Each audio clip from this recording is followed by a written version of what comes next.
Hello everyone, and welcome to a special episode of the old couple sitting on the bench. I'm Terry. I'm Kate. And today is September the 10th, 2021. And 20 years ago, Kate and I were at Mercy College, right? In Dobbs Ferry. Yeah, 20 years ago tonight, we were at Mercy College. My girlfriends, who I've known since the early 60s, invited us to come meet, greet, and listen to Mary Higgins Clark, who was a murder mystery writer. And while we were listening to her speak to us, we were in this beautiful room in Mercy College. There was just stained glass. It was a round. Yeah, it was. It was a round room. Yeah. With stained glass windows all the way around. Yeah. And there was a horrific rainstorm, lightning, thunder, rain. Hi guys. And we listened to Mary Higgins Clark, and then by the time we were ready to leave, the storm had cleared, and we were on our way up to Connecticut to my friend's beach house that was right on the Long Island Sound. And then the next morning, we woke up. You went on the deck to put up the umbrella. I started the coffee and the tea. What a beautiful day it was. There was not a cloud in the sky. It was just such a beautiful blue sky. The most magnificent day, as everyone now remembers that. And of course the waves coming in off the sound, crashing on the beach. It was just so peaceful. Yes, it was high tide. It was high tide in the morning. Yep. And I put on the television, Channel 4, NBC, and the first plane had already crashed into the North Tower. And at that point, I knew that it was not an accident. I'm not sure how I knew that. I just knew. And then, right shortly after that, I think the second plane hit the South Tower. Well, when you turned on the TV, I was still out on the deck. Yes, putting up the umbrella. So we could have our breakfast out there. I don't know if you screamed or if you just said "oh my" or. Well, I don't scream, honey. I just was. But it was like I could sense the. Yes. Either the horror or the urgency. Urgency, not horror. Urgency. And I came rushing in. I looked at the TV, and one of the towers is on fire. Obviously, it's got a big, huge gash in the side of it. Yes. And I'm thinking to myself, how could a plane not see the freaking twin towers? See, I knew immediately it was not a mistake. It was not an accident. I knew it was intentional.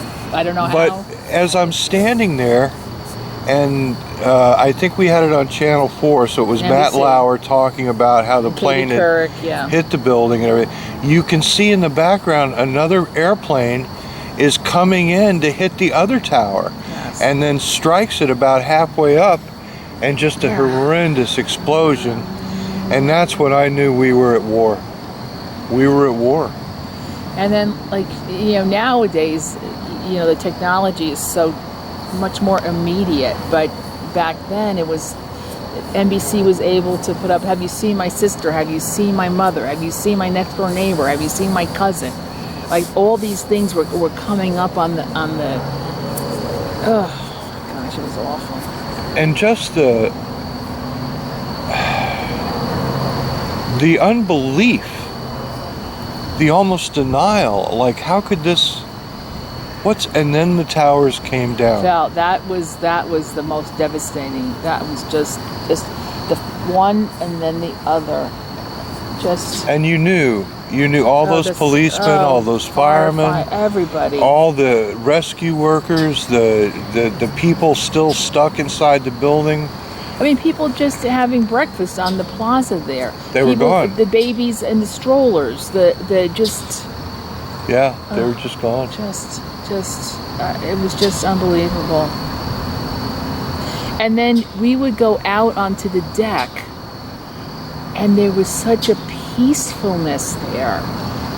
It was just so peaceful and beautiful and lovely.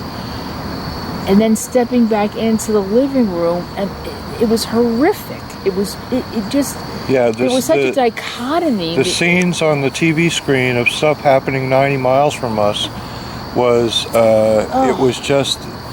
it was a dichotomy. You, like Kate says, you walked out on the deck, and you could have a peaceful cup of coffee at the beach. It was lovely, and it's just. But then, I think we realized that there was no airplanes in the air. Yes. About 11 o'clock or so. Yes. What would normally be a very busy air corridor traffic, coming from Boston and JFK, and Canada, going to Europe and so forth.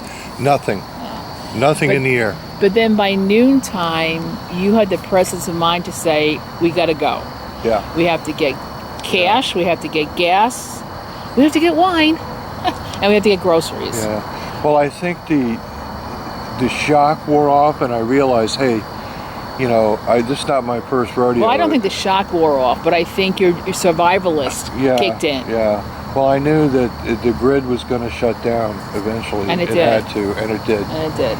But we were able to get money from the ATM. We were able to get to Stop and Shops. We were able to get gasoline.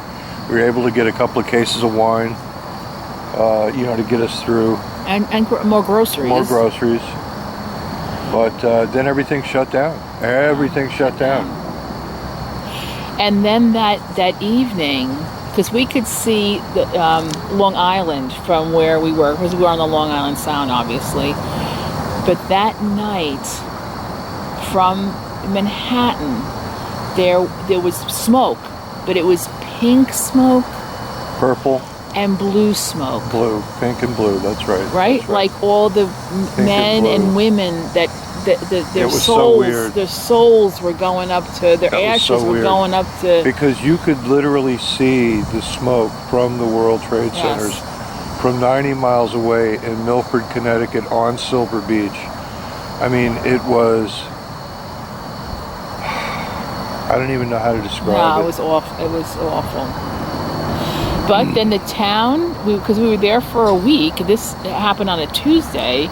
We were there for the week, and the town rallied. They started putting flags up throughout the whole city, town. In my life, I've never, before that time, and never since that time, seen the patriotism that was shown in the couple of months, the 3 months after this horrific thing happened. And I just wish it didn't take a catastrophe for us to all come together as a family. Stop fighting one another. There's no reason for us to be fighting each other. We've got leaders that need to stop thinking about themselves and start thinking about our country. Anyway. Well, and the other thing, remember we went to St. Gabriel's Church. Yes. To pray. To pray, yes. And it's a beautiful church right on the water. The windows open up, you can see the sound right there. Another very peaceful place that we needed to go in all this horrific, just devastation and terribleness. Faith plays such an important part in your life when you face real human catastrophe, real human need. Faith is the inner core that holds you up, right? Yes. Oh, my gosh, yes. Well, listen, folks, we just wanted to remember September 11th. We wanted to give you our experience. We went down to visit the site shortly after September 11th. We were probably down there 2 weeks later to visit the site, the church. You know, the one thing that you don't see is all the missing posters that were in the subway stations, all the missing posters that were on the sidewalk walls. Well, have you seen like I said before, like have you seen, and it's a brother, it's a sister, it's a husband, it's a wife, it's a cousin, and it just, there was hundreds of them, thousands of them. It just broke your heart. Well, because you knew they were gone. You knew. Well, some people have not been identified, and you said 2 people were identified. They were like just yesterday, identified 2 days ago. After 20 years. After 20 years. All right. I know this has been a very long video, folks, but we're kind of emotional about this, right? Yeah. It's almost like a post-traumatic stress I know. thing. I know. Well, thanks, folks, for listening to us. God bless America. And listen, God bless you out there. If you want to comment, you know, we'll get back to you. You know, we'd love to hear your comments. We'd love to hear your thoughts. What were you doing on September 11th? What was your experience? Why don't you share it with us? And if you lost someone, we'll pray for you. Absolutely. We'll put you right on the prayer list. Listen, thank you for listening. God bless our troops. God bless our servicemen and women overseas. Keep them safe. And we'll talk to you next time. This is Terry. And Kate. Bye-bye.